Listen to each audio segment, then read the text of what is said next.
반갑습니다. 오신학교 오종현입니다. 제가 최근에 블로그 관련돼서 강의들을 쭉 찍었는데, 그 중에 초보자분들이 꼭 읽어야 할 블로그 마케팅 강의를 이렇게 9개 준비해 봤습니다. 그래서 블로그 상위 노출이 결정되는 이 중요한 요소들, 그리고 블로그에는 노출할 수 있는 힘, 블로그 지수가 있다. 그리고 저품질 많이 들어봤을 거죠. 이 저품질 쫄지 않아도 된다. 그리고 여러분들이 블로그 글 쓸 때 요거 정도는 꼭 기억하자. 그리고 매일 어떻게 블로그를 쓸 거냐. 또 네이버가 말하는 좋은 블로그글과 나쁜 블로그글. 그리고 글 쓸 때 여러분들도 모르게 나오는 나쁜 버릇들. 그리고 블로그 이 본문에 충실하지 껍데기는 꾸미지 마라. 마지막으로 마케팅에서 중요한 요소인 이 블로그의 링크 달까 말까, 여기에 대한 내용들을 제가 요 한 편의 영상에 쫘르륵 정리를 해 두었습니다. 그래서 블로그를 처음 시작하신 분들이라면 요 강의 9편 보시고, 그리고 블로그를 시작하시면 도움이 될 것 같다 라는 말씀을 드리면서, 자, 지금부터 한번 강의를 시작해 보겠습니다. 반갑습니다. 오신학교 오종현입니다. 오늘은 치사하고 더럽지만 블로그 상위 노출 필살 조건에 대해서 알아보도록 하겠습니다. 일단 결론부터 말씀을 드릴게요. 여러분들의 블로그가 상위 노출이 되기 위한 가장 중요한 조건은 블로그 생성일입니다. 블로그 생성일이 2017년 이전이어야 하고요. 유의미하게 운영했던 기록이 있어야 블로그가 상위 노출이 될 매우 중요한 필살 조건을 갖춘다 라고 말씀을 드릴 수가 있습니다. 그러면 하나씩 이야기를 풀어볼게요. 일단 현재 블로그 시장의 상황을 말씀을 드리겠습니다. 네이버가 만든 강력한 알고리즘 C랭크 알고리즘이 2016년에 등장을 해서 계속 강화하고 업그레이드되고 여러가지 기능들을 추가하면서 매우 강력해졌습니다. C랭크를 뚫는 꼼수들은 아직까지 등장하지 못했습니다. 그리고 C랭크가 강화되면서 블로그 생성일이 매우 중요해졌습니다. 블로그를 언제 만들어서 운영하고 있느냐. 안타깝지만 글을 잘 쓰는 것보다 블로그 생성일이 노출에 더 큰 영향을 미친다 라고까지 말씀을 드릴 수가 있습니다. 요런 얘기하면 야, 실제 이런 게 어디 있느냐, 이런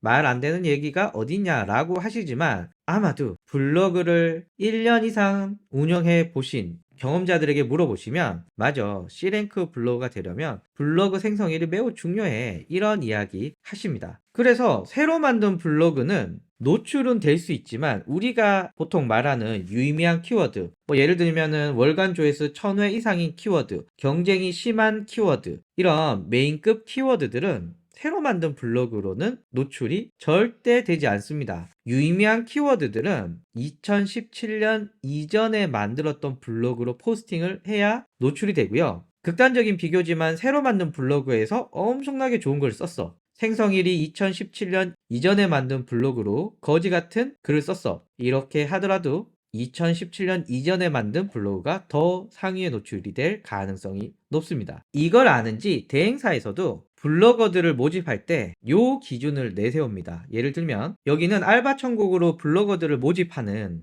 모집 페이지의 일부입니다. 조건이 뭡니까? 2016년 이전에 만들었던 블로그고 유의미하게 운영했던 조건으로 30개 이상의 글을 요구하고 있습니다. 여기도 한번 보시겠습니까? 날짜는 2016년, 2017년 요렇게 왔다 갔다 거린 것 같아요. 하지만 2018년은 없습니다. 2016년 아니면 2017년 이전에 운영했는데 글이 20개 이상 작성해야 돼. 여기 보시면 2016년 이전에 작성한 글이 20개 이상. 여기도 2016년 이전에 생성한 블로그고 글이 20개 이상 되어야 돼. 왜 2016년, 왜 2017년을 이야기할까요? 다 C랭크 때문입니다. 그래서 만약에 여러분들에게 블로그 포스팅 복붙 제한, 그냥 너는 내 블로그에 복붙만 해주면 난 돈을 주겠다, 이런 제안이 쪽지나 댓글로 달린다면 여러분들의 블로그는 상위 노출이 될 가능성이 높고, 대부분 이런 쪽지나 댓글이 달리는 블로그는 2017년 이전에 만들어진 블로그가 대부분입니다. 여기 보시면은 제 블로그에 댓글이 달린 거거든요. 그냥 복붙해주면 돈을 줄게, 요런 내용인데 아시겠지만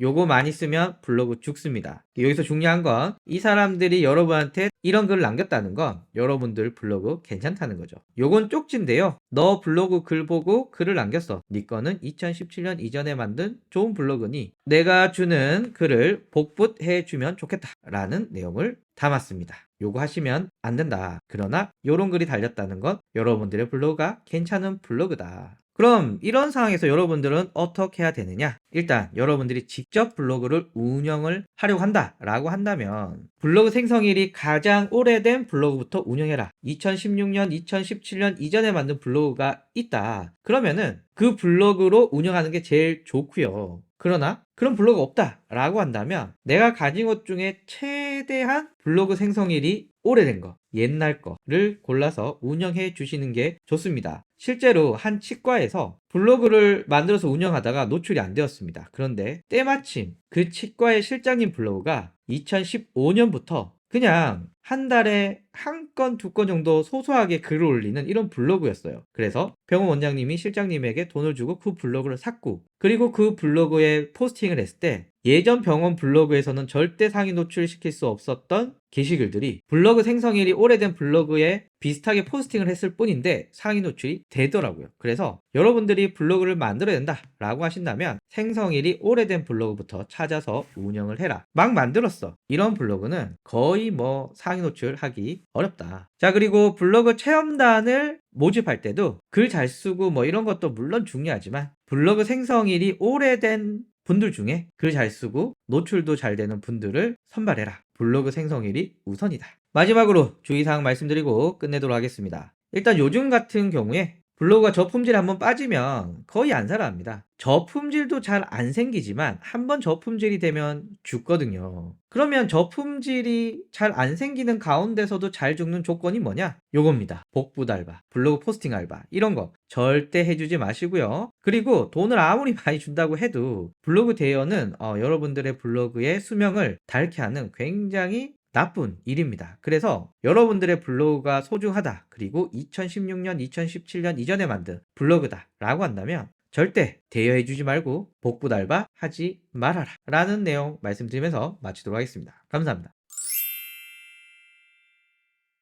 반갑습니다. 오신학교 오종현입니다. 오늘은 블로그 지수에 대해서 제가 한번 총 정리를 해 보려고 하는데 좀 알아먹기 쉬운 그런 단어들을 선택해서 한번 설명을 드리도록 하겠습니다. 일단 개념을 먼저 말씀드리면 블로그 지수란 블로그가 노출될 수 있는 힘을 이야기합니다. 그래서 블로그 지수가 높다라고 하는 뜻은 블로그가 인기 키워드 작성했을 때 상위 노출될 가능성이 크다라고 보시면 될 것 같고요. 요런 말은 잘 안 쓰지만 뭐 저는 이렇게 부를게요. 키워드 지수라는 게 있습니다. 이 키워드 지수는 인기 키워드가 지수가 높다. 그러니까 블로그 지수가 높은 애들이 키워드 지수가 높은 인기 키워드에 포스팅이 가능하다. 다른 말로 하면 블로그 지수가 높다면 인기 키워드를 상위 노출시킬 수 있지만 내 블로그 지수가 낮다면 조회수가 적고 인기가 작은 그런 키워드를 노릴 수밖에 없다 라고 결론적으로 이야기할 수가 있습니다. 그리고 블로그 지수를 측정하는 이 요소들은 뭐 계속 바뀌고 있겠죠. 1년 전에 블로그 지수를 측정하는 요소와 지금의 요소는 분명히 다릅니다. 물론 네이버에서는 블로그 지수라는 게 있다 없다 이렇게 얘기하고 있진 않습니다. 많은 내 블로그의 블로그 지수가 얼마인가 이런 거 궁금해서 어떤 특정 사이트에 내 블로그 넣고 지수를 측정하는 이런 거 많이 하잖아요.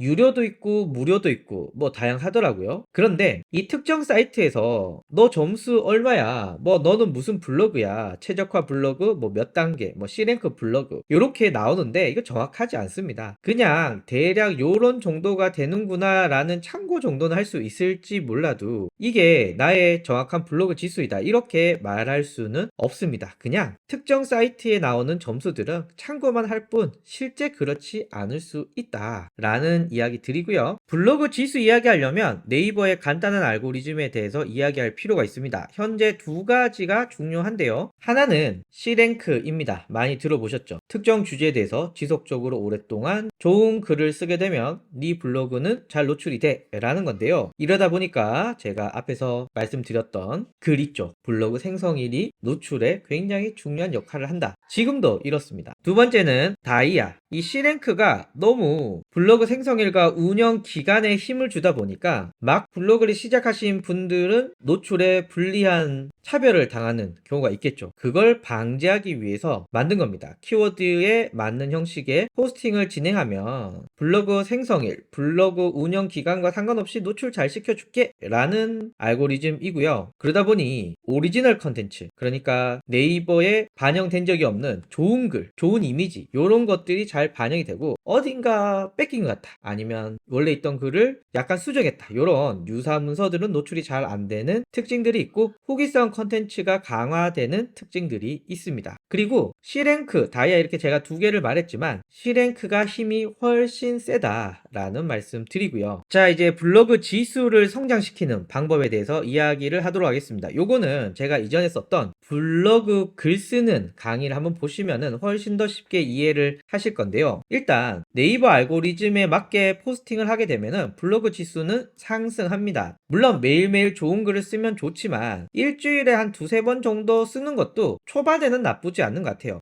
블로그가 이미 어느 정도 성장을 해서 어느 정도 노출이 된다 이러면은 일주일에 한 번, 2주일에 한 번 써도 크게 문제가 없지만 블로그를 초반에 키우시는 입장에서는 일주일에 두세 번 이상의 포스팅을 하는 것을 추천드리고요. 가급적이면 주제 카테고리에 속한 키워드, 비슷한 키워드를 쓰는 게 좋습니다. 예를 들면 저는 제 블로그에 마케팅 관련돼서 내용들을 많이 다루고 있는데 갑자기 홍대 맛집이라던가 강남 데이트 코스라던가 이런 완전 이 주제를 벗어나는 글들을 쓰는 건 도움이 되지 않는다. 그래서 가급적이면 비슷한 주제 카테고리에 속한 키워드를 사용해라. 그리고 글의 길이는 1000에서 2000자 사이, 여기에 이미지 한 10장 정도, 요 정도로 구성해서 쓰면은 큰 무리는 없는 것 같습니다. 그리고 주제에서 벗어난 질 낮은 포스팅은 안 하는 게 좋습니다. 대표적으로 일상글이라고 하는 이름으로 글 쓰시잖아요. 하루에 하나씩, 요런 거 좋지 않습니다. 그래서 주제를 벗어난 질 낮은 글은 안 하는 거 추천드리고요. 내가 고민해서 생각해서 쓰는 그런 포스팅이 아니라 업체에서 요거 복붙해서 올려주면 얼마 줄게, 요런 거 제안 받으신 분들 있으시죠? 요런 거 쓰시면 블로그 금방 죽습니다. 그래서 포스팅 알바도 안 하는 것을 추천드린다. 다만 인기 키워드의 경우는 2016년, 2017년 이전에 만든 블로그가 상위 노출이 잘 되는 경향들이 있더라. 그래서 주요 키워드들 한번 검색해 보시면은 상위에 노출된 애들은 블로그 생성일이 대부분 2017년 이전이다. 그래서 다른 말로 하면 블로그를 만든 지 얼마 안 되신 분들은 인기 키워드를 노리는 것보다 인기가 적지만 경쟁이 덜한, 지수가 낮은 키워드를 노리시는 걸 추천을 드리죠. 그래서 블로그 지수가 성장하기 위해서는 검색에 일단 노출이 되어야 됩니다. 제가 블로그를 만든 지 한 달밖에 안 됐는데 맨날 2만 회, 3만 회 넘는 메인 키워드만 노린다. 노출이 되겠습니까? 노출이 당연히 안 되겠죠. 노출이 안 되면 내 블로그가 좋은 블로그인지 나쁜 블로그인지 판단할 수가 없습니다. 그래서 일단은 검색에 노출되게끔 키워드를 선택하고 글을 쓰는 것이 중요합니다. 그래서 어떻게 지수에 맞게 운영하는가, 그 방법을 한번 말씀드릴게요. 일단 주제와 관련된 키워드들 중에 1000회 정도 되는 키워드를 선택해 줍니다. 키워드 마스터라던가 블랙 키워드 혹은 네이버의 키워드 도구 등등등을 활용하셔서 대략 월 조회수가 1000회 정도 되는 키워드를 선택해 주시고요. 포스팅을 한 후에 노출 순위를 확인해 줍니다. 예를 들면 내가 썼는데 상위 노출은 안 되었지만 그래도 10위 안에 꽂혔다, 괜찮은 것 같아요. 요 정도는 유효하게 노출이 됐다고 볼 수가 있습니다. 그러면 1000회보다 좀 더 많은 조회수의 키워드를 노리실 필요가 있고요. 근데 만약에 포스팅을 했는데 유효한 노출 순위인 10위 밖에 노출이 되었다 라고 한다면 1000회보다 조회수가 작은 키워드를 노리시는 걸 추천을 드립니다. 제가 1000회를 기준으로 잡은 건 대부분 요 정도면 어느 정도 내가 노릴 키워드의 사이즈가 나오거든요. 1000회 이상 항상 나온다. 그러면 1500회, 2000회, 2500회, 3000회 이렇게 점점 올라가시는 걸 추천드리고요. 만약에 포스팅을 했는데 월 1000회 키워드가 10위 밖으로 밀렸어. 그러면 800회, 500회 이렇게 조금씩 조회수 낮은 것을 선택해 줍니다. 저는 이 과정을 키워드 0점 맞추기라고 부르고 있고요. 이렇게 하면서 내 블로그 지수에 맞는 키워드를 선별할 수 있고, 이렇게 선별을 하면 본격적으로 포스팅을 합니다. 앞에서 나는 대략 1500개 2000을 써도 되겠는데? 그러면 그런 종류의 키워드들을 뽑아서 쫙 포스팅을 하시고요. 나는 1000회가 아니라 한 500회 정도네? 그러면 한 500회 정도 되는 키워드를 뽑아서 포스팅을 해 주십니다. 앞에서 말씀을 드렸지만 블로그 지수를 높이기 위해서는 검색에 노출이 되어야 사람들의 판단을 받을 수 있거든요. 그래서 일단은 조회수는 적더라도 노출을 시켜야 된다. 그래서 5위 안에 내 글을 노출시키면서 검색의 점유율을 높이게 됩니다. 자, 4단계는요. 블로그 지수가 성장했는지 올라갔는지 확인을 하는 건데요. 지금 사용하고 있는 키워드에 비해서 조회수가 많은 키워드를 노려봅니다. 뭐 자주는 아니고 한 일주일에 한 번 혹은 한 달에 한 번 정도씩 내가 쓰고 있는 수준의 키워드보다 더 센 키워드를 노려봅니다.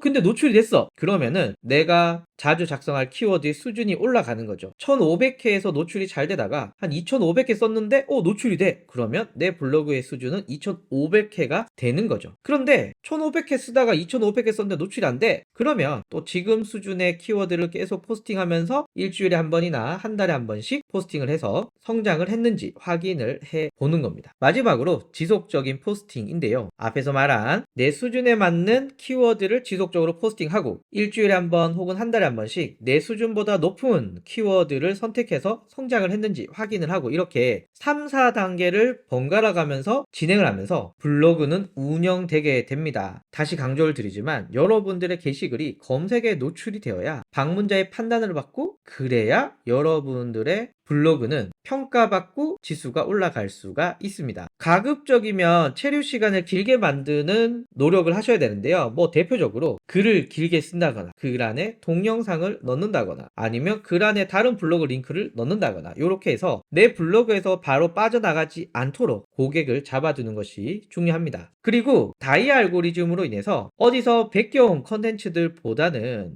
내가 직접 쓰는 컨텐츠들을 지속적으로 발행하는 것이 중요하고요. 앞에서 말씀을 드렸지만 복붙이라던가 아니면 여러분들의 블로그에 어떤 작업을 한다거나 이런 것들은 안 하셨으면 좋겠다. 네이버에서는 한번 경고를 먹으면 그거 안 살려준다 이렇게 표방하고 있거든요. 그러니까 여러분 블로그에 이상한 짓 안 하셨으면 좋겠다. 자, 그리고 너무 조회수 낮은 키워드는 마케팅 하시는 분들이라면 검색 광고로 대체하는 것도 좋은 방법이다 라는 말씀 드립니다. 자, 이렇게 블로그 지수에 대해서 쭉 알아봤는데요. 핵심은 이겁니다. 지금 내 블로그가 어떻게 하면 검색에 노출될 수 있는 키워드를 찾고 노출을 시키느냐, 1단계. 2단계는 그 후에 사용자들에게 좋은 평가를 받아서 지수를 올리느냐, 세 번째, 이렇게 올라간 지수를 내가 확인을 할 수 있느냐, 요 정도만 기억해 주시면 여러분들은 즐겁게 네이버 블로그를 운영하실 수 있겠다라는 말씀 드립니다. 감사합니다.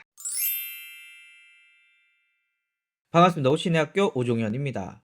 저는 블로그 하시면 안 듣고 싶지만 한 번씩은 들 수밖에 없는 이 저품질에 대해서 말씀을 드리도록 하겠습니다. 일단 제가 2010년부터 블로그를 운영했거든요. 그래서 아마 다양한 종류의 저품질들을 많이 경험할 수 있었는데, 현재 지금을 기준으로 말씀을 드리면 여러분들이 일반적으로 블로그를 운영할 때 저품질이 걸리는 일은 거의 없다. 걱정 안 하셔도 됩니다. 다만 일반적인 상황이 아니라 뭔가 비정상적인 상황을 내 블로그에서 자꾸 만들어내면 저품질에 걸릴 수 있다. 그리고 요즘은 저품질 걸리면 거의 살아날 가능성이 없기 때문에 안 걸리게 하는 게 중요합니다. 그래서 본격적인 얘기를 하기 전에 여러분들이 일반인들처럼 블로그를 운영하면 걱정 안 하셔도 돼요. 그러나 일반인들이 잘 경험하지 않는 그런 상황에서 블로그를 운영한다? 걸릴 수 있고, 걸리면 안 살아납니다. 자, 일단 저품질 증상부터 한번 살펴보죠. 검색 노출이 안 되는데 여기서 포인트는 이전 글들도 빠지고 새로운 글들도 빠지게 됩니다. 경우에 따라서 또 약간 다르긴 하지만 최근 1-2주 사이에 썼던 글들이 먼저 빠지게 되고요. 그리고 한 일주일 사이에 나머지 글들도 쫙 빠지게 됩니다. 그래서 여러분들이 글을 새로 쓰더라도 노출이 안 되고 이미 노출이 잘 되던 글들도 검색에서 다 빠지게 됩니다. 두 번째, 방문자 그래프가 급락하게 됩니다. 보통 방문자 그래프는 이렇게 업다운이 있긴 하지만 뭐 큰 폭으로 줄거나 그러진 않죠. 그런데 저품질은 이렇게 가다가 뚝 떨어진 후에 바닥을 계속 이렇게 기게 됩니다. 그래프가 급락한다. 세 번째는요. 앞에서 검색 노출이 안 된다고 그랬잖아요. 그러다 보니 네이버 검색을 통해서 들어온 유입, PC, 모바일 다 포함해서 네이버 검색을 통한 유입이 급감합니다. 거의 없어요. 그러다 보니 갑자기 다음으로 들어오는 유입이 증가한다거나 구글을 통해서 들어온 유입이 증가한다거나 이런 극단적인 변화가 생기기 시작을 합니다. 그리고 여러분들이 아셔야 되는 건 제가 처음에 이전 글 그리고 새로 쓰는 글 모두 누락된다 그랬잖아요. 그런데 나머지는 살아있는데 내가 오늘 쓴 글만 노출이 안 돼. 요런 경우 있어요. 요건 저품질이 아니고 누락이라고 부릅니다. 뭐 굳이 표현을 하자면 저품질이 암과 같은 그런 무서운 병이라면 누락 같은 건 독감 정도라고 봐주시면 될 것 같아요. 그래서 저품질 증상들은 요런 게 있더라.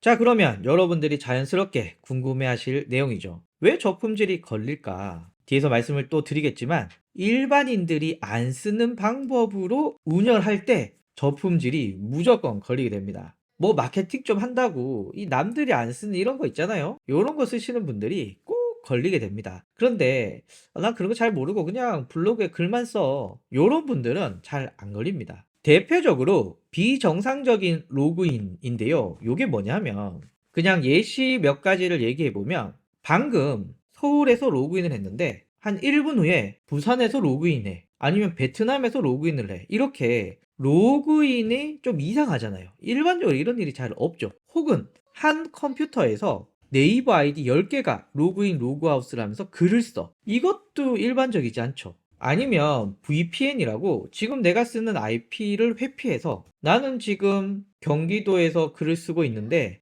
VPN은 부산에서 쓰고 있어. 그러면 나는 경기도에 있는 컴퓨터로 글을 썼지만 VPN을 통해서 마치 부산에 있는 컴퓨터가 글을 쓴 것처럼 하는 거. 이거 일반인들이 이렇게 쓰지 않죠. 그래서 이런 비정상적인 방법들 위험합니다. 또 다른 원인은 단기간에 질 낮은 글이 계속되는 링크. 이 링크 문제입니다. 블로그에 링크를 단다고 블로그가 다 죽느냐? 절대 그렇지 않습니다. 저도 링크 모든 글에 갈고 있거든요. 또 저와 같이 블로그를 운영하시는 분들 봐도 링크 단다고 죽진 않아요. 그러나 내가 다는 링크가 단기간에 질 낮은 글을 계속 생성하는 링크야. 대표적으로 쿠팡 파트너스 있고요. 또 CPA나 CPS 같은 제휴 마케팅 관련된 거 있습니다. 물론 그 링크가 다 문제냐? 라고 물어보신다면 어떤 건 문제가 있고 어떤 건 괜찮다 라고 답변을 드릴 수 있지만 그걸 우리가 어떻게 다 알겠습니까? 그냥 안 하는 게 더 낫지 않을까요? 그리고 구분을 해야 되는 게 있습니다. 여러분들이 보통 체험단 같은 거 하실 때 여러분들이 직접 찍고 직접 컨텐츠 만드시잖아요. 요런 건 질 낮은 글이 아니기 때문에 체험단이나 제품 리뷰는 신경 안 쓰셔도 된다. 다만 쿠팡 파트너스 같이 어떤 특정 의도를 가지고 질 낮은 글들을 계속 만들어내는 요거 죽기 십상입니다. 저도 CPA, CPS 많이 했거든요. 그걸로 또 돈도 땡길 때도 있었는데 블로그가 버티질 못하더라고요. 왜냐하면 저뿐만 아니라 수많은 사람들이 그 링크를 써서 수익을 얻으려고 하기 때문에 이거 쉽지 않다. 저라면 고르기가 사실상 불가능하기 때문에 안 할 것 같습니다. 자, 그리고 유사한 게시글, 질 낮은 게시글이 계속 발행이 될 때 대표적으로 지금 제가 생각나는 게 무슨 병원 블로그인데 이미지에 중요한 내용들이 막 박혀 있어요. 그리고 이미지와 이미지 사이의 글들은 무슨 웹소설을 번역했는지 도대체 말도 안 되고 이상한 글들이 막 있고 이미지만 박혀 있는 거죠. 대략 이미지만 보고 내용을 익히고 이 글은 읽지 마라 이런 노림 쓴 것 같습니다. 그런데 네이버 입장에서는 이런 글들이 쓰레기거든요. 그리고 어떤 원본 글들을 조금씩 수정해서 쓰는 이런 복사 글들, 유사 게시글들 이런 것들 역시도 네이버로서는 좋은 글들이 아니죠. 그러니까 이런 글들은 네이버에서 버림을 받게 되고 이게 저품질로 나타납니다. 그래서 제가 말한 이 저품질의 원인을 살펴보면은 일반인이 안 쓰는 방법, 비정상적인 로그인, 단기간에 질라진 글, 유사한 게시글들을 기술적으로 회피하면서 쓰는 거, 이런 거 다 일반인들이 안 쓰는데 이런 거 쓰면 죽는다. 여러분들이 이런 거 안 하시면 걸릴 일이 거의 없다. 그러면 저품질 예방을 하기 위해서는 어떻게 해야 되느냐? 첫 번째, 일반인들이 쓰는 환경. 그러니까 특별한 거 없습니다. 그냥 너도 쓰고 나도 쓰고 대부분의 블로거들이 쓰는 그런 정상적인 환경에서 좋은 글들을 정기적으로 발행을 해라. 좋은 글, 나쁜 글은 제가 다른 영상에서 한번 이야기해 드릴게요. 남의 글이나 이미지는 웬만하면 안 베끼는 게 좋습니다. 특히 요즘 네이버의 기술이 점점 올라가기 때문에 이건 조심해 주는 게 좋더라.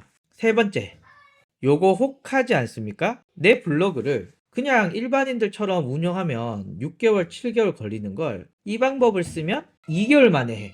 이런 것 때문에 정상적인 환경을 벗어나거든요. 그래서 내 블로그는 단기간에 상위 노출하겠다라는 꿈을 포기하시길 추천드려요. 일반인들 다 이렇게 하거든요. 그러니까 뭔가 나만 알고 있는 비밀처럼 이상한 프로그램을 쓴다거나 이상한 꼼수로 단기간에 상위 노출한다. 이런 생각을 아예 버리셔야 됩니다. 그러면서 이상한 프로그램들이 있어요. 뭐 방문자를 늘려준다거나 댓글을 달게 해준다거나 공감을 만들어준다거나 이런 이상한 프로그램들 여러분들 절대 사용하시면 안 됩니다. 그리고 지금은 될지 몰라도 3, 4개월 후에는 작동 안 하는 경우가 많기 때문에 여러분들 절대 이거 쓰시면 안 돼요. 그리고 제가 다른 글을 통해서도 좀 적긴 했는데 복붙알바 여러분한테 댓글이 달립니다. 요 글을 너는 그대로 복붙만 하면 내가 건당 8만원, 뭐 요즘 30만원도 있더라고요. 이런 거 해줄게 라는 분들, 복붙 알바하면 죽습니다. 절대 하지 마시길 바랍니다. 그리고 쿠팡 파트너스를 포함해서 여러가지 CPA, CPS 관련 링크 사용하지 마시고요. 리뷰나 체험단 할 때 이 제품은 뭐 업체로부터 소정의 뭐를 받아서 만들었다, 요런 거 있잖아요. 리뷰시 안내 링크 꼭 넣어 주시고요. 요거는 약간 앞서가는 걸 수도 있는데 요즘에 챗 GPT라던가 리튼이라던가 이런 AI가 글을 생성하는 경우가 많더라고요. 그런데 얼마 전에 구글에서 인공지능이 쓰는 글이랑 사람이 쓰는 글이랑 구분해서 인공지능이 쓰는 글은 노출시키지 않겠다, 뭐 이런 정책을 한다고 하더라고요. 그래서 AI가 블로그에 글을 써. 그런데 네이버가 이거를 인공지능이 썼잖아, 이렇게 잡아내서 노출을 안 시켜줄 가능성이 당연히 있다고 생각이 듭니다. 그래서 제가 말했죠. 우리는 항상 정상적인 환경이 중요합니다. 일반인들이 AI한테 글을 써서 포스팅을 한다, 이거 쉽지 않잖아요. 그러면 안 하시는 걸 추천드립니다. 저도 이거 유혹이 됐다가 그냥 내가 쓰지 요렇게 생각을 하고요. 만약에 AI가 생성한 글을 쓰고 싶다면 가공을 많이 하시길 추천드립니다. 마지막으로 이건 문제없다. 일단 워드, 한글, 메모장 같은 데 작성해서 복붙하는 거 괜찮습니다. 저는 뭐 2010년부터 이 방법을 쓰고 있고요. 약간 찝찝하다 싶으신 분들은 워드에서 복사해서 메모장에 한번 넣으시고 그러면 딱 텍스트만 남거든요. 글자의 속성은 하나도 없어요. 그거 다시 복사해서 붙여놓고 요렇게 쓰면 괜찮습니다. 여러분들이 어디에 원고를 써놓고 복붙 뭐 전혀 문제 없고요. 공유 와이파이, 뭐 예를 들면 스타벅스라던가 이디야라던가 이런 장소에서 와이파이 쓰는 거 되게 꺼려 하시는데 괜찮아요. 이런 거 쓰셔도 뭐 크게 문제되지는 않습니다. 그리고 업체명 링크 넣어도 돼요. 이거 많이 걱정하시는데 전혀 상관없습니다. 뭐 링크는 앞에서 말씀드린 제휴 마케팅 관련 링크만 아니면 괜찮고요. 업체명도 뭐 여러분들이 저작권을 위배하는 뭐 공유 사이트라던가 이런 거만 아니면은 뭐 전혀 상관없습니다. 그래서 부담 없이 업체명 링크 넣고 홍보하셔도 된다. 그리고 요런 얘기 많이 들었습니다. 나는 지금 서울에 있어. 그런데 저 시골에 아주 깨끗한 IP 강원도 어디 있어. 그래서 일주일에 한 번씩 강원도 어디에 가서 블로그에 글을 씁니다. 그리고 다시 서울로 와.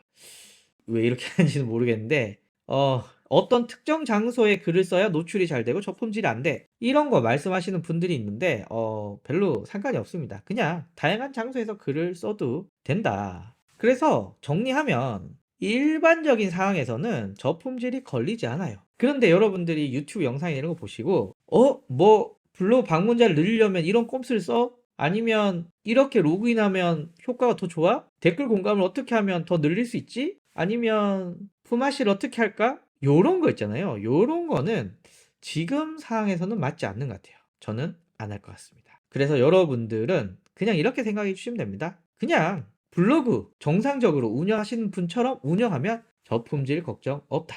감사합니다.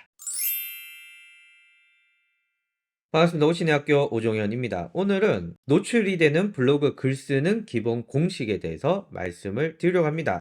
블로그를 처음 시작하시는 분들은 일단 요거대로 따라해 보시면 어떨까 생각이 듭니다. 복잡한 이론이라던가 이런 것들은 거의 다 제거하고 꼭 필요한 내용만 담았으니까 하나씩 살펴보셨으면 좋겠습니다. 일단 아무리 이론을 얘기하지 않는다고 하더라도 요거는 얘기해야 될 것 같습니다. 블로그는 블로그 지수라는 이야기가 있습니다. 블로그 지수를 뭐 간단하게 말하면은 블로그가 노출될 수 있는 힘이라고 말씀을 드릴 수 있고요. 블로그 지수가 높다라고 한다면 블로그가 좀 더 노출할 수 있는 힘이 있다. 나는 블로그 지수가 낮아라고 한다면 노출될 수 있는 힘이 적다라고 볼 수 있고요. 이 노출될 수 있는 힘은 즉 어떤 키워드를 노출시킬 수 있는가와 연결이 되어 있습니다. 그래서 내 블로그 지수가 높다라고 하는 것은 인기 키워드를 사용할 수 있다라는 뜻이고요. 내 블로그 지수가 낮다라고 하는 것은 인기 키워드를 노출시킬 수가 없으니 비교적 비인기 키워드를 노리자라는 뜻과 동일합니다. 일단 블로그에 글을 쓴다라고 한다면 여러분들은 자연스럽게 키워드를 선택해야겠다라는 생각을 하셔야 됩니다. 키워드는 사용자가 검색창에 입력하는 그 단어를 말하는데요. 앞에 전제에 따라서 내 블로그 지수에 맞는 키워드를 찾아야만 노출이 됩니다. 내 블로그 지수가 약한데 엄청 센 키워드 써봤자 노출이 안 되고요. 내 블로그 지수는 센데 맨날 월간 조회수 100회, 200회 이런 거 쓰면 너무 아깝죠. 훨씬 더 방문자를 높일 수 있기 때문이죠. 그래서 내 블로그 지수에 맞는 키워드를 찾아야 되는데요. 우선은 대략적으로 조회수 1000회를 기준으로 포스팅을 해봅니다. 제가 주로 쓰는 서비스는 키워드 마스터인데요. 여기서 제가 페이스북 관련돼서 여러 가지 키워드를 검색을 해봤는데요. 요 중에 페이스북 광고가 제일 세잖아요.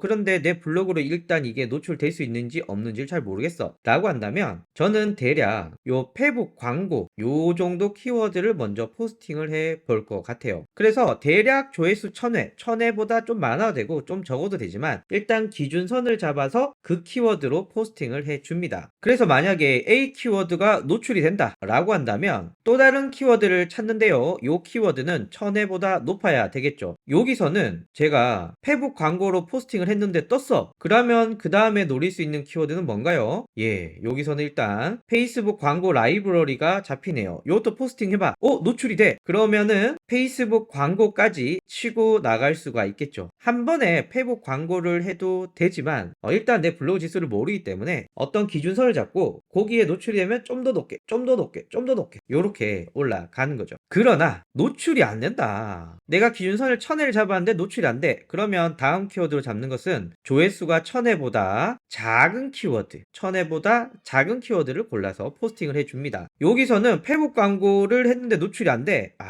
망했네. 그러면은 페이스북 광고 계정 그리고 페이스북 광고 계정 만들기, 페북 광고 라이브러리 이렇게 조회수가 작은 걸 찾아가는 거죠. 그래서 내 블로그 지수에 맞는 키워드를 찾는 과정을 저는 키워드 0점 조절이라고 부릅니다. 그래서 어떤 기준선이 되는 키워드를 잡아놓고 포스팅해서 노출이 되면 조회 더 많은 거, 그리고 기준선을 잡아놓고 노출이 안 돼. 그럼 조회수가 낮은 거. 요렇게 하면서 여러분들이 노출시킬 수 있는 키워드를 찾습니다. 일단 이게 노출의 한 80% 정도 된다고 보시면 되고요. 블로그 제목, 블로그 지수에 따라서 약간 다르다고 하지만 저는 그냥 이렇게 간단하게 말씀을 드립니다. 타겟 키워드를 앞쪽에 놓고 문장을 만들어라. 그리고 자연스러운 문장으로 한 10자에서 20자 사이를 만들어 주시면 제일 좋은 것 같고요. 그리고 만약에 여러분들이 이 키워드의 제목은 어떻게 만들어야 되는지 잘 모르겠다 라고 하면 여러분들이 원하시는 키워드 검색한 후에 제목들 참고해서 따라 쓰시면 됩니다. 따라 쓰시더라도 타겟 키워드가 앞쪽에 있는 걸 참고해 주시면 좋습니다. 요런 키워드 보시면 요렇게 타겟 키워드 앞쪽에 있고 제목들을 구성하고 있잖아요. 비슷하게 써 주시면 됩니다. 그래서 제목을 어떻게 쓸지 모른다 라고 한다면 타겟 키워드를 앞쪽에 넣고 나머지를 문장으로 구성해 주시면 된다. 짧게는 10자, 길어도 20자 이상은 넣지 마라. 그리고 키워드 강조한다고 뭐 꺽쇠를 넣는다거나 뭐 별표를 넣는다거나 특수 효과를 넣는다거나 키워드 콤마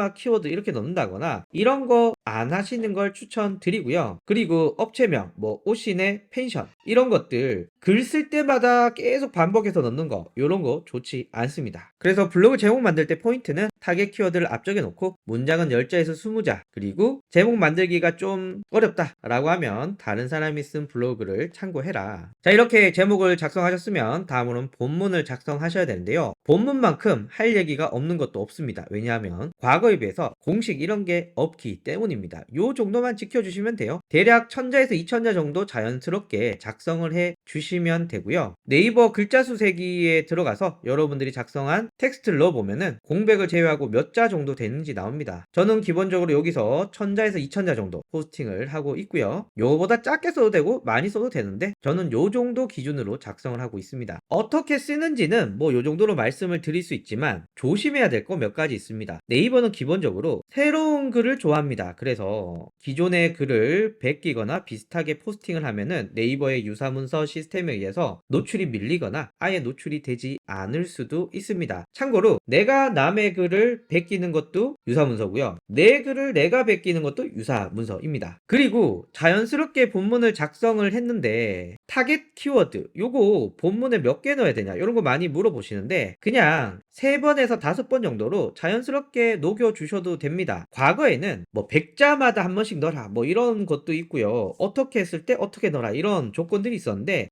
그렇게까지 안 넣고 그냥 자연스럽게 3번 5번 정도만 넣어주시면 제목에 키워드가 있다는 전제 하에서는 노출에는 별 문제 없고요. 다만 조심해야 되는 건 많이 넣었을 때입니다. 키워드를 엄청나게 많이 넣는다 라고 한다면 이게 좀 문제가 돼서 노출이 안 될 수 있기 때문에 여러분들은 자연스럽게 새로운 글을 작성을 해주는데 타겟 키워드는 3번, 5번 정도만 넣어라. 요 정도만 기억해 주시면 될 것 같습니다. 자, 그리고 블로그 이미지입니다. 기본적으로 블로그 본문에는 이미지가 있어야 노출이 잘 됩니다. 이미지가 없다 이러면은 기본적으로 노출 순위가 밀릴 수밖에 없습니다. 그럼 얼마나 넣어야 되냐? 일반적인 글에서는 10장을 기준으로 뭐 9장이 될 수도 있고 뭐 11장이 될 수도 있고 요런 정도로 넣어주시면 되고요. 글의 길이가 길다 이러면은 뭐 20장, 30장, 뭐 저는 심지어 50장까지 넣어봤는데 이렇게 글의 길이에 따라 적당하게 넣어주시면 되지만 최소한 10장 정도, 제가 앞에서 글은 1000에서 2000자 정도 쓰라고 그랬잖아요. 1000에서 2000자 정도 쓸 글에는 대략 10장 정도는 넣을 수 있게끔 하라. 뭐 요런 정도만 지켜주신다면은 크게 문제는 없습니다. 글의 길이가 길어지면 또 많이 넣을 수도 있고요. 그리고 요게 좀 중요합니다. 내가 직접 찍거나 내가 직접 만든 이미지를 사용해라. 남의 이미지 사용하지 마시고 또 내가 이미 썼던 이미지 다시 쓰지 마시고 새로운 이미지를 계속해서 사용해 주시면 좋고요. 뭐 전화번호라든가 뭐 가격이라든가 할인이라든가 이런 약간의 홍보성 문구가 들어갈 것 같은 이미지들은 블로그에는 어울리지 않는다. 블로그에는 사용하지 않았으면 좋겠습니다. 블로그 이미지 정리하면 이런 겁니다. 이미지가 있어야 노출이 잘 되니 1000자에서 2000자 사이에는 대략 10장 정도 놓고 글이 훨씬 더 길어진다 라고 한다면 이미지는 더 많이 넣어도 됩니다. 그리고 새로운 이미지, 내가 직접 찍거나 내가 직접 만든 이미지를 사용하고 남이 이미 쓴 이미지 쓰지 말고 그리고 홍보성이 들어간 이미지 사용하지 마라. 마지막입니다. 이렇게 포스팅한 후에 노출을 기다립니다. 요즘에는 뭐 포스팅하고 한두 시간 있다가 노출될 때도 있고요. 운이 나쁘면 뭐 6시간 뭐 이렇게 걸리기도 합니다. 그래서 저는 그냥 오늘 포스팅하면 내일 확인해 봐라 라고 말씀을 드리고요. 만약에 내가 잡은 키워드가 노출이 됐다. 그럼 어떻게 한다고 말씀드렸죠? 좀 더 조회수 높은 애를 노리시고 노출이 안 된다. 그럼 내가 쓴 것보다 조회수 낮은 거를 맞춰서 글을 쓰시고 요렇게 계속 왔다 갔다 하면서 잡아가는 게 중요하다. 그래서 이게 제일 중요한 것 같아요. 내 블로그 지수에 맞는 키워드를 찾아서 제가 알려드린 공식대로 글을 쓰면은 블로그 노출 쉽게 하실 수가 있습니다. 감사합니다. 반갑습니다. 오신학교 오종현입니다. 오늘은 매일 쉽게 블로그 글 쓰는 방법에 대해서 말씀을 드리려고 합니다. 많은 분들이 오해하시는 것 중에 하나가 매일매일 글 쓰면 내 블로그 지수는 올라간다. 내 블로그는 노출이 잘 된다. 라고 생각하실 수 있는데 완전 잘못된 생각입니다. 매일매일 글을 쓰지만 일상글, 내 주제를 벗어난 글, 질 낮은 글 이런 거 쓰면은 최소한 써도 소용이 없고 최악의 상황은 블로그 지수까지 떨어지게 됩니다. 그래서 대충 쓰실 거면 매일매일 안 쓰셔도 됩니다. 그러나 매일매일 글을 쓰는데 잘 쓴다면은 블로그 지수를 훨씬 더 빨리 얻을 수가 있겠죠. 오늘 그 얘기를 해보려고 합니다. 일단 블로그 글을 잘 쓰기 위해서는 주제를 명확하게 하는 것이 좋습니다. 내 블로그 주제는 어떤 거냐? 이 주제에 대해서는 어떻게 나누고 어떻게 구분해야 되고 여기에 대해서 또 많은 이야기를 할 수 있지만 일단 요 정도 괜찮은 것 같아요. 나는 마케팅 위주로 다룬다. 요런 정도의 느낌? 나는 요리를 주로 다룬다. 나는 맛집을 주로 다룬다. 나는 자격증을 주로 다룬다. 나는 와인을 전문적으로 다룬다. 요렇게 큰 카테고리를 정해 줍니다. 자, 그리고 내가 정한 큰 주제, 요 주제에 맞게 대표 키워드 몇 가지를 설정을 해 줍니다. 뭐 대표적으로 요런 게 있을 수가 있죠. 블로그, 인스타그램, 페이스북 이런 큰 카테고리들을 일단 정해 줍니다. 그리고 기준을 정하고 그 기준에 맞는 키워드로 포스팅을 하면 되는데요. 자, 보시면 제 다른 영상 있습니다. 블로그 지수와 관련된 내용들, 그리고 블로그 글쓰기와 관련된 영상들. 제가 영상 하단에 링크 달아 놓을 테니까 꼭 참고하시고요. 요 영상 보시고 그 영상들 꼭 봐주셨으면 좋겠습니다. 어쨌거나 월간 키워드 조회수가 대략 1000회 정도 되는 키워드를 중심으로 먼저 포스팅을 합니다. 이때 키워드의 선정은 내가 큰 주제를 잡은 마케팅 안에 블로그와 관련된 것인가, 인스타그램과 관련된 것인가, 페이스북과 관련된 것인가 이렇게 정할 수가 있습니다. 블로그 마케팅 같은 키워드는 너무 조회수가 많다 보니까 저한테는 맞지 않는 것 같아요. 저는 지금 1000회 정도 고르고 있거든요. 그러니까 블로그 링크 요런 키워드들, 블로그 방문자 요런 키워드들을 우선 노립니다. 한 1000회 정도에서 좀 많고 좀 적고 요런 키워드를 먼저 쓰고 노출이 돼 이러면은 뭐 블로그 제목 추천이라던가 이런 조회수가 많은 키워드로 올라가고, 만약에 1120회인데 노출이 안 돼 이러면은 블로그 이미지라던가 블로그 동영상이라던가 요렇게 조회수가 점점 작은 걸로 가서 내 블로그가 노출될 수 있는 수준의 키워드를 찾는 게 중요합니다. 요 과정에서 뭐 유료로 돈을 내고 어떤 서비스를 통해서 찾으시는 분들도 있고 저처럼 수작업으로 찾으시는 분들도 있고, 뭐 찾는 거는 워낙 방법이 다양하기 때문에 뭐 여러분들이 알아서 해주시면 되지만 제 개인적으로는 수작업이 좋다. 손맛이 중요하다. 그리고 그런 서비스들이 정확하지 않기 때문에 그런 정확하지 않은 것을 감안한다면 뭐 딱히 돈까지 내면서 쓰지는 않을 것 같습니다. 자, 그래서 기준에 맞는 키워드를 선정하고 이제 제목 앞쪽에 타겟 키워드 넣는 거, 그리고 블로그 본문은 요 정도로 구성을 해주고 이미지는 10장 이내로 넣어주시고, 그리고 마케팅 성과를 위해서 이 추적 코드가 있습니다. 이걸 UTM 파라미터라고 하는데 블로그 마케팅 하시는 분들은 아실 거라고 생각이 듭니다. 그래서 블로그 본문 안에 링크를 꼭 넣어서 요 꼬리표를 다셔라. 제가 다른 글에서도 말씀을 드렸지만 링크 거는 것에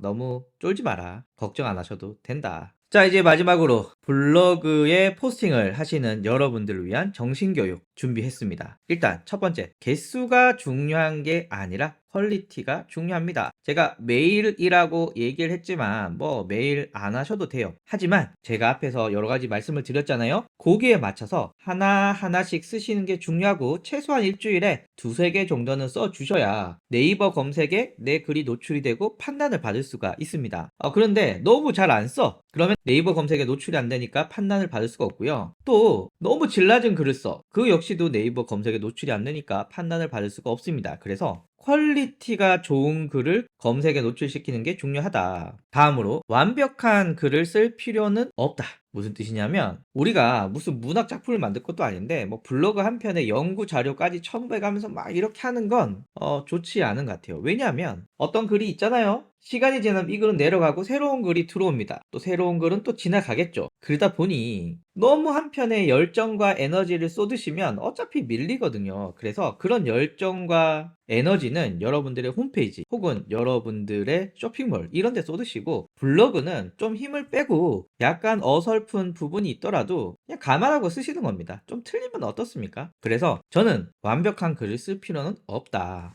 또 하나, 앞에 UTM 링크 이야기하면서 말씀드렸죠. 링크 괜찮습니다. 제가 말했잖아요. 블로그에 링크를 특별한 문제가 없는 링크라면 넣는 거 쫄지 않으셔도 되고요. 대부분 특별한 문제가 없습니다. 그러나 쿠팡 파트너스라던가 제휴 마케팅이라던가 이런 몇 가지 문제가 있는 그런 링크들이 있을 수 있으니 그거는 좀 조심해 주는 게 좋겠지만 대부분은 신경 쓰지 마라. 그리고 포인트. 여러분들이 글을 쓴 건 검색에 노출이 돼야 됩니다. 그냥 검색에 노출이 안 되면 의미가 없습니다. 그래서 제가 대략 1000회 되는 키워드 포스팅 해보고 노출이 잘 돼? 이러면은 조회수 점점 높은 걸로 가고 노출이 안 돼? 그럼 조회수 점점 작은 걸로 가고 이렇게 타겟팅하는 게 중요하다 그랬잖아요. 그럼 왜 이렇게 타겟팅을 하느냐? 바로 검색 노출을 시키려고 하는 거고 이 검색 노출이 돼야 사용자들에게 판단을 받고 사용자들에게 판단을 받아야 여러분들 블로그의 지수는 올라갈 수 있다. 마지막으로 단기간 상위 노출 의미 없다. 요거 한 1, 2개월은 될 수 있어요. 그런데 블로그가 날아갑니다. 제가 다른 영상에서도 말씀드렸지만 블로그가 날아가면 못 살아납니다. 지금 같은 상황에서는 살아나기가 굉장히 어렵다. 그래서 여러분들 단기간에 상위 노출 하지 마시고 좋은 글을 어떻게 쓸까? 여기에 대해서 고민하시기를 바라겠습니다. 도움이 되셨길 바라고요. 저는 다음 시간에 뵙도록 하겠습니다. 감사합니다. 반갑습니다. 오신학교 오종현입니다. 오늘은 좋은 글과 나쁜 글에 대해서 알아보도록 하겠습니다. 일단 블로그를 할 때 좋은 글을 써야 돼. 퀄리티 높은 글을 써야 돼. 라고 얘기를 하는데 오케이, 그건 알겠는데 어떤 게 좋은 글이고 어떤 게 나쁜 글인가? 여기에 대해서는 많은 고민이 있으실 겁니다. 그래서 제가 좋은 글과 나쁜 글은 아마 이런 걸 보고 판단할 것이다 라고 하는 요소들을 정리해 봤습니다. 첫 번째, 좋은 글은 검색 노출 시에 클릭이 많이 되고 방문자가 들어오면 블로그 게시글에 머무는 체류 시간이 길고 그리고 페이지 뷰가 많은 경우, 요런 경우를 이야기합니다. 반면에 나쁜 글은 좋은 글과 반대로 클릭이 적게 되고요, 체류 시간이 짧고요, 페이지 뷰가 적은 경우, 이 경우를 이야기합니다. 그래서 좋은 글을 쓴다 라고 하는 것은 검색 노출 시에 클릭을 많이 받을 수 있는 블로그 제목을 만들고 체류 시간을 길게 만들 수 있는 본문을 구성을 하고 그리고 내 블로그의 다른 글들도 읽을 수 있도록 주제를 통일화시키는 것, 이것이 좋은 글, 이렇게 말씀드릴 수 있고요. 그리고 우리가 좋은 글 타령하는 이유는 좋은 글로 평가를 받아야 블로그 지수가 올라가고 상위 노출이 될 수 있기 때문입니다. 결국 우리가 좋은 글을 쓴다, 나쁜 글을 쓴다, 이렇게 네이버의 판단을 받기 위해서는 최소한 노출이 되어야만 됩니다. 아무리 좋은 글을 써도 네이버 검색에 노출이 안 되면 내 글을 평가해줄 사용자가 없고 그러면 블로그 지수를 올릴 수가 없고 내 블로그 성장은 멈출 수밖에 없다는 거죠. 그래서 일단 노출시키는 것이 가장 중요한 1순위입니다. 여러분들이 블로그를 운영하면서 노출을 시켜야 된다. 그런데 그게 뭐 몇만에 이런 키워드를 노출시키라는 게 아니라 한 달에 100회라도 넘는 이런 키워드들을 여러분들이 선택하고 포스팅을 해야 되는 게 중요합니다. 그래야 노출되고 평가를 받을 수 있으니까요. 자, 그래서 이렇게 글로 한번 정리를 해 봤는데요. 일단 여러분들은 블로그 지수에 맞는 키워드를 선택해야 됩니다. 제가 다른 글을 통해서도 말씀을 드렸지만 블로그 지수라는 것은 블로그가 노출할 수 있는 힘을 말하고요. 또 키워드도 블로그 지수에 대응하는 키워드 지수라는 게 있다 말씀을 드렸죠. 그래서 내 블로그 지수와 내 키워드 지수가 탁 맞아야 검색 결과에 노출이 되고 검색 결과에 노출이 되어야 사용자가 내 블로그에 방문이 되고 내 사용자의 이런 흔적들을 보고 네이버가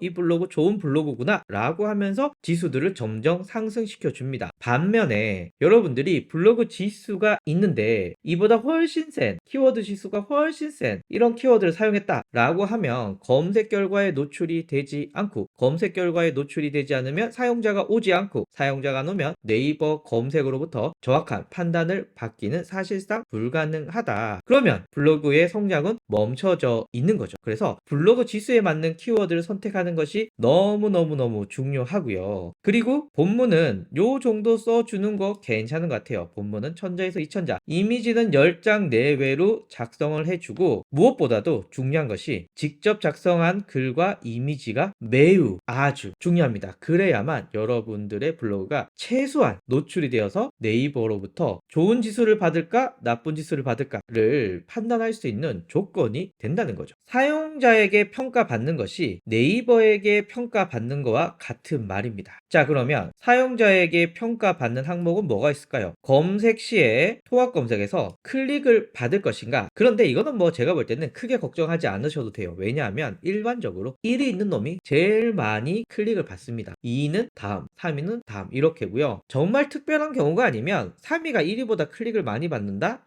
쉽지는 않습니다. 그렇기 때문에 여러분들은 조회수가 작은 키워드로 1위나 2위 받는 전략들을 택하는 게 중요하죠. 그리고 클릭을 해서 내 홈페이지에 들어왔어. 그런데 바로 나가버렸다. 이러면은 내 블로그 게시글의 퀄리티가 높다라고 판단하기가 쉽지 않겠죠. 그래서 일단 여러분들은 사용자가 내 블로그에 오랫동안 머무를 수 있도록 글을 작성해 주는 것이 중요합니다. 기술적인 내용들은 뒤에서 다시 말씀을 드릴게요. 그리고 이 글을 읽었어. 그리고 다른 게시글을 가서 읽어주느냐? 이건 역시도 굉장히 중요한 요소인 거죠. 그래서 요 세 가지, 사용자에게 평가를 받는 건 요 세 가지가 중요하다고 생각이 되는데, 요 평가를 좀 더 잘 받기 위한 기술적인 테크닉들이 있습니다. 말씀을 드려볼게요. 첫 번째, 제목에 타겟 키워드를 넣습니다. 아마 주요한 키워드들은 다 타겟 키워드가 제목 앞쪽에 배치되어 있습니다. 그래서 사용자들에게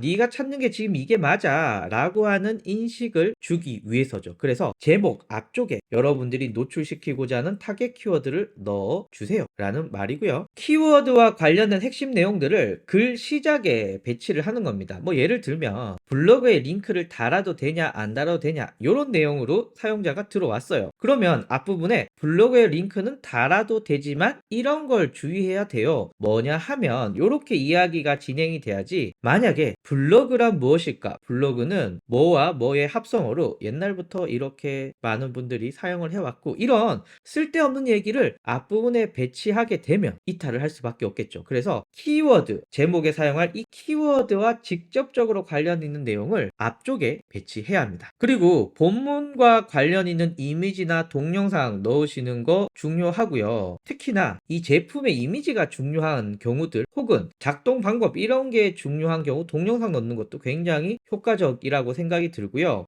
저 같은 단순 정보를 제공하는 이런 홈페이지의 경우는 유튜브 영상 이런 거 넣는 것도 저는 좋은 방법이라고 생각이 듭니다. 그래서 관련 있는 이미지나 동영상들을 넣으면서 사용자가 내 블로그 글에 와서 오랫동안 머무를 수 있는 먹잇감들을 계속 던져주는 거죠. 그리고 제 블로그 보시면 아시겠지만 다 마케팅 관련 내용들만 이렇게 배치를 했거든요. 그래서 블로그 저품질 관련돼서 읽었는데 그 다음 글이 블로그 지수 높이기야.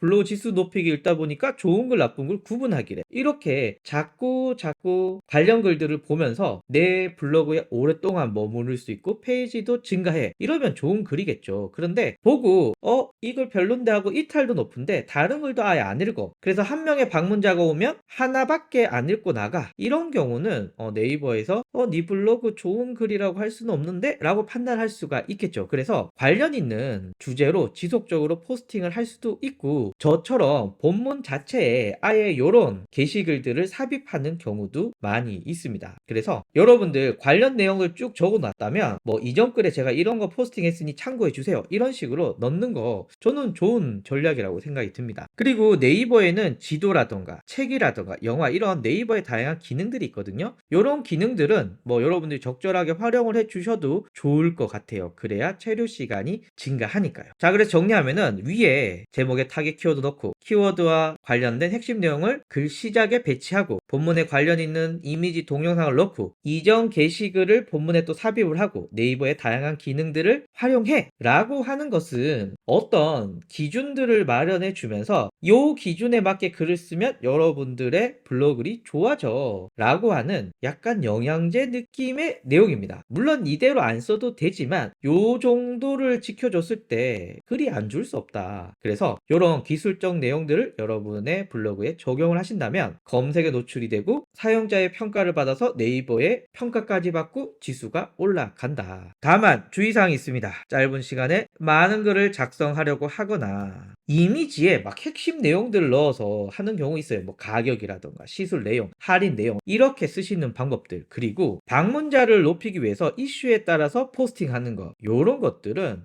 여러분들이 주의하셔야 될 내용입니다. 왜냐면 지금 이게 좋은 글을 쓰기 어려운 환경으로 만들어주고 있거든요. 제가 앞에서 말씀드린 좋은 글을 쓰게끔 하는 환경에 반하는 내용들이기 때문에 요런 것들은 여러분들이 쓰시면은 나쁜 블로글이 될 수밖에 없다라는 말씀 드리고요. 제가 앞에서 말씀드린 내용입니다. 좋은 글은 클릭이 많이 되고 체류 시간이 길고 페이지 뷰가 많다. 그래서 이걸 만들기 위한 구성 요소들 말씀을 드렸고요. 이렇게 좋은 글을 쓰는 이유는 좋은 글로 평가를 받기 위해서이고, 평가를 받으려면 네이버에 노출이 돼야 된다. 요거 꼭 기억을 해 주셔야 됩니다. 내가 쓰는 글은 최소한 네이버에 100회 이상이 되는 키워드로 노출이 될 거야. 요런 믿음을 가지고 확인을 해 주셔야 됩니다. 그래서 여러분들 요 기준으로 좋은 글과 나쁜 글을 구분해 주시면 좋겠다. 이렇게 마치도록 하겠습니다. 감사합니다. 반갑습니다. 오신의학교 오종현입니다. 오늘은 블로그 글 쓸 때 나쁜 버릇 5가지를 말씀을 드리려고 합니다. 이게 약간 요런 겁니다. 예전에는 맞지만 지금은 틀리다. 하나씩 알아볼게요. 1일 1포스팅, 이거 많이 들어보셨죠? 예전에는 요런 게 유행했습니다. 그리고 1일 1포스팅과 항상 같이 따라다니는 건 일상글인데요. 일단 2016년 이전에 블로그 키울 때는 맞습니다. 하루에 하나씩 일상글이든 뭐든 계속 쓰기 시작하면은 대략 45일 정도 있으면 노출이 되기 시작한다. 그래서 매일매일 포스팅하는 1일 1포스팅이 실제로 블로그를 키우고 노출시키는데 굉장히 큰 영향이 있었고, 그때는 이게 맞았어요. 그런데 현재도 적용 중인 C랭크 때문에 이 모든 것이 바뀌고 말았습니다. C랭크는 특정 주제에 대해서 지속적으로 오랫동안 좋은 글을 쓰는 사람들의 블로그를 더 많이 노출시켜줄게 라고 하는 것들을 메인 알고리즘으로 삼고 있기 때문에 자주 쓰는 것보다는 좋은 글을 써야 됩니다. 좋은 글이 뭐냐에 대해서는 또 제가 다음에 한번 또 정리해 드리겠지만, 통합 검색에서 클릭률이 높고 사용자가 내 블로그에서 오랫동안 머무르는 그런 글을 일반적으로 좋은 글이라고 합니다. 그런데 일상글이라고 하는 이름으로 질 낮은 글을 계속 쓰게 되면은 C랭크에 의해서 계속해서 점수가 깎이게 되고요. 결과적으로는 노출 순위가 낮아지고 블로그 지수 하락으로 이어질 수가 있습니다. 그래서 매일 쓰려고 노력 안 하셔도 돼요. 막 일주일에 한 두세 개, 한두 개 정도도 괜찮은 것 같아요. 자주 쓰기보다는 좋은 글을 쓰시는 게 중요하다라는 말씀. 그래서 1일 1포스팅 안 해도 된다. 두 번째, 키워드에 대한 집착입니다. 블로그에서 키워드는 매우 중요하죠. 그걸 부인하진 않습니다. 예전에는 키워드 관련된 공식들이 있었습니다. 대표적으로 제목과 본문의 키워드 삽입은 어떻게 하고 글의 길이는 어떻게 해야 돼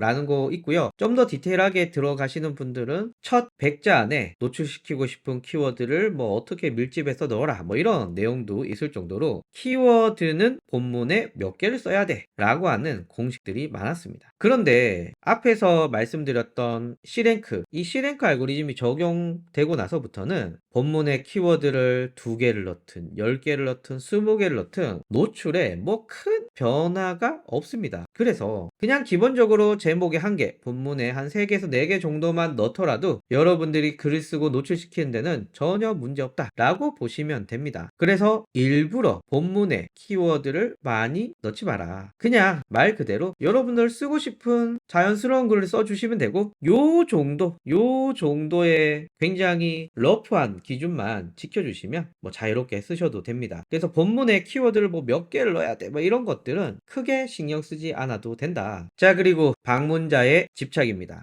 내 블로그 방문자가 그래도 200명보다는 2000명이나 2000명보다는 2만 명이나 이렇게 블로그 방문자를 늘리는 걸 목적으로 하시는 분들이 있는데, 현재 블로그 알고리즘에서는 그러시면 안 됩니다. 왜냐하면 C랭크가 무엇보다도 노출에 중요하기 때문입니다. C랭크, 다시 한번 말씀을 드리면 특정 주제에 대해서 지속적으로 좋은 글을 쓰는 블로그를 상위 노출시켜 주겠다. C랭크는 주제가 중요한데요. 아시다시피 내가 어떤 주제를 선택하고 거기에 대해서 글을 계속 쓰느냐는 총 방문자의 생각보다 큰 영향을 미칩니다. 홍대 맛집과 페이스북 광고, 와, 차이 엄청나죠. 페이스북 광고를 주로 다루는 블로그와 홍대 맛집 관련된 컨텐츠를 다루는 블로그와 단순 블로그 방문자를 비교하면 어디가 많을까요? 홍대 맛집이 훨씬 더 많겠죠. 그런데 방문자가 많다고 지수가 높은 것은 아니고요. 또 그 지수가 내가 택한 주제에 따라서 정해지는 거기 때문에 홍대 맛집 블로그가 방문자가 많다고 페이스북 광고를 다루는 블로그보다 훨씬 더 방문자 수가 높다라고 이야기할 수는 없습니다. 그래서 뭐 이런 거 있잖아요. 조회수가 생각보다 많은데 경쟁이 약한 키워드, 요런 키워드, 뭐 노얄 키워드라던가 황금 키워드, 뭐 여러 가지로 불리던데, 이런 키워드 쓰는 거는 뭐 상관이 없다고 봐요. 다만 그 키워드가 내 주제와 맞는가, 내가 운영하는 블로그와 결을 같이 하는가 굉장히 중요합니다. 그래서 이슈, 조회수, 뭐 이런 단기간에 방문자를 높일 수 있는 이런 키워드보다는 주제와 관련된 글을 쓰는 것이 중요하다. 방문자에 대한 집착을 버리자. 자, 마지막으로 정상을 벗어난 비정상입니다. 보통 이 블로그 마케팅을 시작하시는 분들 중에 이런 생각 가지고 계신 분들이 많아요. 뭔가 이 꼼수로 작업을 하면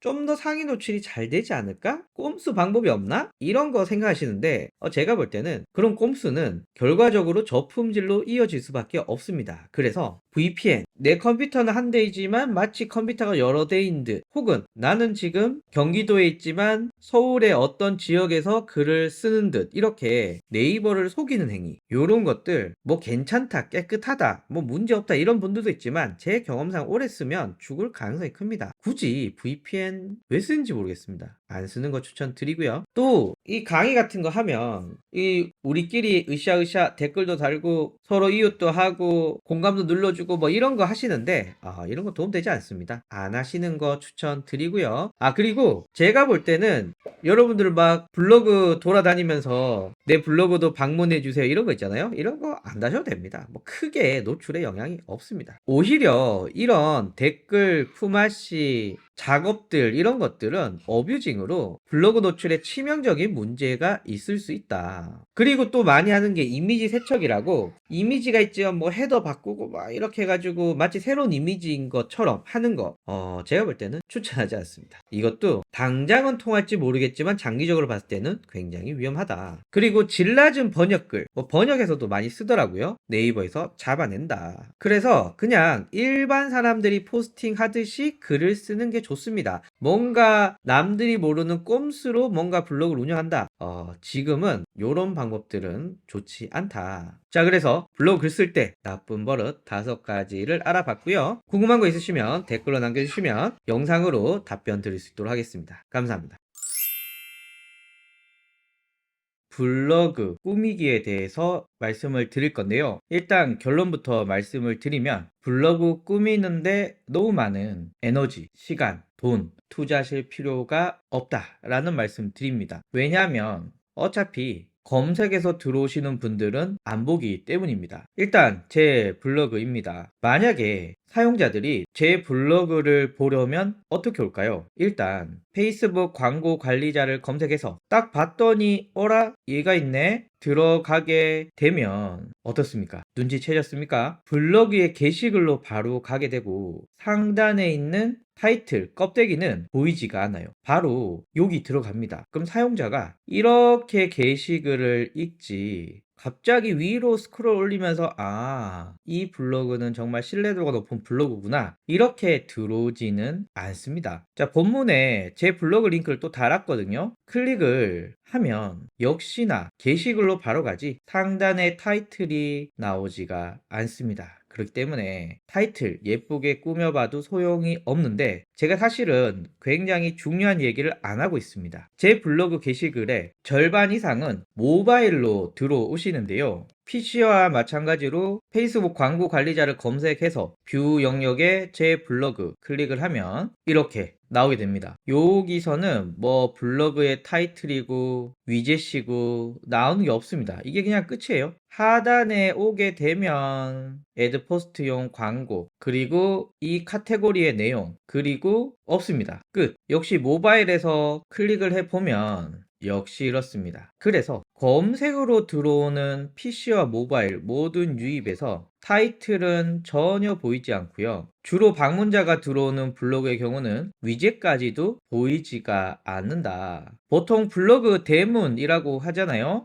저는 뭐 꾸며놓지 않았습니다. 왜냐하면 제 블로그 방문자들 중에 블로그 대문으로 들어오시는 분이 거의 없기 때문입니다. 이렇게 초 튜터를 검색해서 제 블로그에 들어온다. 이런 경우는 타이틀이 보이긴 하지만 보시면 한 달에 20건 조회가 일어나는 아무도 검색하지 않는 키워드입니다. 그러니까 타이틀, 위젯 아무리 꾸며놔 봤자 안 본다. 모바일에서 한번 들어가 보면 이렇게 나옵니다. 물론 여기 링크 꾸밀 수 있고요. 인기글 넣을 수 있고요. 그리고 하단에 전체 글이 나옵니다. 다만 PC의 타이틀과 모바일의 타이틀은 전혀 상관이 없습니다. 아무 상관이 없고 타이틀에 무슨 버튼을 넣거나 이렇게 하실 수도 있어요. 그런데 어차피 모바일에서는 안 보입니다. 뭐 어떻게 버튼을 넣고 뭐 위젯을 넣고 어쩌고 자시고 할 수가 없습니다. 모바일은. 그래서 정리하면 블로그 스킨을 꾸며놔봤자 아무 소용이 없다. 자, 그러면 블로그 스킨을 꾸민 이유는 여러분들이 블로그 마케팅을 좀 더 효과적으로 하기 위해서인데 스킨이 의미가 없다면 그럼 우리는 어떻게 해야 되는가? 일단 저의 생각은 블로그 스킨보다는 본문을 화려하고 예쁘게 꾸미는 것이 굉장히 중요합니다. 뭐 예를 들면 이미지, 링크, 영상 이 세 가지 요소를 잘 조합해서 매력적인 본문을 만들어야 된다라는 생각이 들고요. 그리고 모바일에서도 이렇게 검색을 해서 들어가면 여기 나오죠. 여기도 블로그 본문, 이 본문을 매력적으로 꾸미는 거 중요합니다. 이미지, 링크, 그리고 동영상 요 3요소가 굉장히 중요하고요. 제가 강남영화관을 검색해서 뷰 영역 첫 번째를 클릭을 하면 이렇게 나오고 내용을 보다가 뒤로 가게 되면 이렇게 나옵니다. 이게 뭐냐? 클릭을 하면 바로 지도 영역입니다. 왜 이렇게 뜨느냐? 바로 본문에 지도를 넣었기 때문이죠. 그리고 여기서 전화 누르면 또 전화까지 바로 가는 거죠. 그래서 오프라인 업체들은 이것이 굉장히 중요하고요. 그리고 기계식 키보드 같은 경우에도 제가 스마트 블럭의 첫 번째 놈을 클릭을 해서 내용 이렇게 보다가 뒤로 가게 되면 나오죠. 이렇게. 왜 나오느냐? 일단 클릭을 해보면 요렇게 나옵니다. 네이버 쇼핑이 나오게 됩니다. 자, 여기는 무접점 키보드 클릭을 하면 보시다시피 요렇게 네이버 쇼핑이 나오게 됩니다. 왜 나오느냐? 하단에 관련 링크를 넣었기 때문에 나오는 거죠. 그래서 여기서는 클릭을 하면 스마트 스토어로 가서 구매도 일으킬 수 있지만 동시에 고객이 이탈하더라도 이렇게 한 번 더 노출을 시켜서 나한테 와라 라고 노출 기회를 잡을 수가 있는 거죠. 요게 블로그를 잘 꾸민 거다. 그래서 정리하면 이렇습니다. PC, 모바일 다 상관없이 블로그의 껍데기를 꾸미는 건 아무 소용 없다. 그러면 뭘 꾸며야 되느냐? 본문을 매력적으로 잘 꾸며야 된다. 그러면 본문을 꾸미는 건 뭐냐? 매력적인 이미지, 링크, 동영상 이렇게 넣어주시면 되고요. 경우에 따라서 지도라던가 링크를 통해서 한 번 더 사용자들에게 주목도를 끄는 방법들 중요하다. 이런 내용 말씀드리면서 마치도록 하겠습니다. 감사합니다.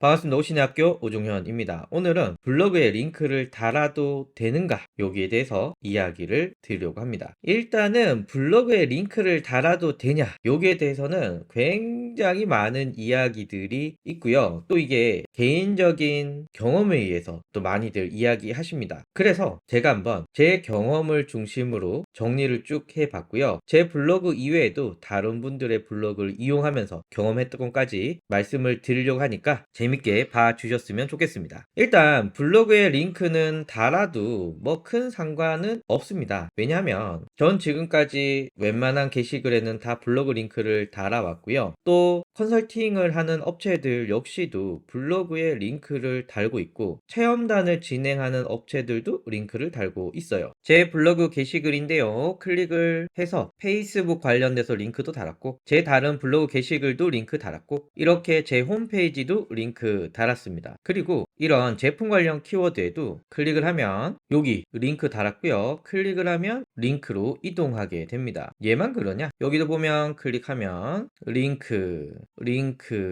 또 이런 링크들 달았고요. 다른 게시글도 클릭해 보면 이렇게 하단에 구매할 수 있는 링크를 넣었습니다. 그러니까 현재 이 상위에 노출이 되어 있는 블로그 글들 중에 링크가 물론 없는 것도 있지만, 또 링크를 넣는다고 상위 노출에 문제가 생긴다? 라고 볼 수는 없습니다. 자, 그리고 어떤 분들은 링크를 넣으니까 네이버에 좀 미안하기도 하고 괜히 네이버에 찍힐 것 같아서 3개 정도 링크 없는 글 쓰고, 그리고 링크 있는 글 쓰고, 또 3개 정도 링크 없이 쓰고, 또 그 다음에 링크 넣고, 또 3개 링크 없는 글 쓰고, 그리고 또 링크 하나 넣고, 이렇게 쓰시는 분들도 있으신데, 모든 게시글에 링크를 넣어도 뭐 블로그가 바로 죽느냐, 뭐 블로그가 죽느냐, 이런 문제는 없는 것 같아요. 왜냐하면 링크 여부로 좋은 글과 나쁜 글을 판단하지 않기 때문입니다. 그래서 링크가 있다고 나쁜 글, 링크가 없다고 좋은 글, 이렇게 판단하지는 않아요. 제가 다음 영상에서 이런 얘기 해볼 건데요. 좋은 글과 나쁜 글, 상업적인 글과 비상업적인 글, 뭐 이렇게 한번 구분해서 말씀을 한번 드려보려고 하고, 일단 여기서는 링크를 넣었다고 이거 나쁜 글이네, 링크가 없다고 좋은 글이네, 이렇게 판단하지 않는다. 그리고 솔직히 말해서 블로그 마케팅을 할 때 이 링크는 성과 측정에 매우 중요한 역할을 합니다. 블로그에서 링크를 클릭하고 내 홈페이지에 왔다, 그리고 어떤 행동들을 했느냐, 요것은 블로그 마케팅의 핵심이고 검색 광고 이상으로 좋은 성과를 내는 부분이기도 합니다. 그런데 만약에 블로그에 링크가 없어, 그러면 블로그가 상위 노출이 됐어, 그러면 사용자들이 이걸 보고 네이버에서 검색해서 다시 내 홈페이지에 들어오는 이 과정이 추적하기가 굉장히 어렵습니다. 그렇기 때문에 블로그 마케팅의 가장 좋은 성과를 측정하는 방법은 링크를 넣는 방법이다. 다만 왜 사람들이 링크를 달아도 될까, 이런 고민을 했을까라고 생각해보면 링크를 달아서 죽었던 사례들이 있기 때문입니다. 그래서 대부분의 링크는 괜찮지만 요런 링크는 사용할 때 주의해라, 안 썼으면 좋겠다, 요런 링크들이 있는데요. 그 이야기 한번 해볼게요. 일단 피해야 할 링크, 대표적으로 질이 낮은 글들이 대규모로 올라오는 사례는 피해야 됩니다. 예전에 2010년이었나요? 11년이었나요? 그때 짱 라이브 TV라는 게 있었어요. 지금은 망해서 없는데, 그때는 뭐 있냐면 어떤 특정 링크를 넣게 되면은 동영상이 재생이 되고, 동영상이 재생이 되면 블로거에게 1원씩 줬습니다. 아무 조건 없이 그냥 동영상만 재생되면 돼요. 그러니까 어떤 일이 벌어졌겠습니까? 블로거들이 돈을 받으려고 실시간 이슈에 있던 키워드들을 막 글쓰기 시작을 했죠. 그러면 그냥 단순 계산으로 내가 글을 하나를 썼는데 그 게시글의 조회수가 3만 회야. 그러면 3만 원을 버는 거예요. 그러다 보니 그때부터 이 짱 라이브 TV의 동영상 스크립트를 단 게시글들이 엄청나게 많이 올라오기 시작을 했거든요. 그리고 나서 그 블로그 게시글들은 네이버에 제재를 받아서 없어졌습니다. 최근에 대표적인 이슈는 쿠팡 파트너스 이슈입니다. 초반에는 쿠팡에서 좋은 의도로, 또 많은 분들이 또 좋은 의도로 이렇게 좋은 글들을 썼는데, 시간이 지나면 이 꼼수들이 생기잖아요. 뭐 어떤 프로그램을 사용해서 수많은 쿠팡 파트너스 링크를 넣은 게시글들을 자동으로 올리는 것, 그리고 질이 낮은 글들이 많이 네이버 검색에 노출이 되고, 이런 거 네이버가 굉장히 싫어하는 일입니다. 왜냐하면 네이버 검색 질이 낮아지면 사용자들한테 욕을 먹고 사용률은 떨어질 테니까. 그래서 네이버는 이 게시글의 질 관리를 굉장히 중요하게 생각을 한다. 그래서 쿠팡 파트너스 처음에는 좋았지만 이상한 글들이 많이 올라오면서 쿠팡 파트너스 링크를 넣었던 게시글들이 누락되는 일이 벌어졌습니다. 그래서 쿠팡 파트너스 저품질 검색해보면 이렇게 피해도 돼, 이렇게 해서 저품질이 됐다, 어떤 분들은 이렇게 회피하는 방법도 있다, 어떤 분들은 이런 거 하지 마라. 어떤 분들은 요런 꼼수들이 있다. 이런 내용들이 쭉 있는데요. 일단은 쿠팡 파트너스는 안 하는 걸 추천드립니다. 앞으로도 이 쿠팡 파트너를 통해서 질 낮은 글들이 계속 올라올 예정이기 때문에 굳이 여러분들이 그 링크를 사용하면서 내 블로그를 죽일 필요는 없다고 생각이 듭니다. 쿠팡 파트너스 이외에도 보통 우리가 제휴 마케팅이라고 불리는 CPA, CPS 상품들 개인적으로는 안 하시기를 추천을 드립니다. 왜냐하면 여러분들의 블로그가 괜히 난 열심히 잘 썼는데 다른 사람들이 질 낮은 글을 써가지고 나도 같이 노출이 안 될 수 있기 때문에, 그래서 요런 링크들 안 쓰시는 걸 추천드리고요. 같은 원리입니다. 질 낮은 글이 대규모로 올라오는 어떤 병원에서 모바일 이식 관련돼서 엄청나게 대규모 블로그 체험단을 했습니다. 그때 한동안은 수많은 글들이 올라왔죠. 그런데 한두 달 후에 그 병원 주소로 링크를 넣는 대부분의 블로그 게시글들이 검색에서 빠지는 일들이 생겼고요. 아마도 특정 URL로 대규모로 질 낮은 캠페인들이 생겼기 때문이다. 물론 특정 URL 썼는데 항상 좋은 글들이 올라온다 이러면은 뭐 너무 좋겠죠. 그러나 짧은 시기에 질 낮은 글들이 대규모로 올라온다 라고 했을 때는 이 링크로 블로그가 죽을 수도 있다. 그리고 네이버로부터 찍힌 사이트들 있잖아요. 뭐 예를 들면 특정 프로그램을 판매하는데 얘는 구글에서는 검색이 되는데 네이버에서는 검색이 안 돼. 이런 서비스들 있죠. 그리고 저작권 위반의 소지가 있는 이런 사이트들도 있죠. 이런 사이트들을 블로그에 넣는 건 괜히 네이버한테 찍히는 방법이라고 생각이 듭니다. 그래서 여러분들이 어떤 특정 사이트를 내 블로그에 넣고 싶다 라고 한다면 남들이 넣었는데 잘 노출이 되고 있는지를 확인해 보시기를 추천을 드립니다.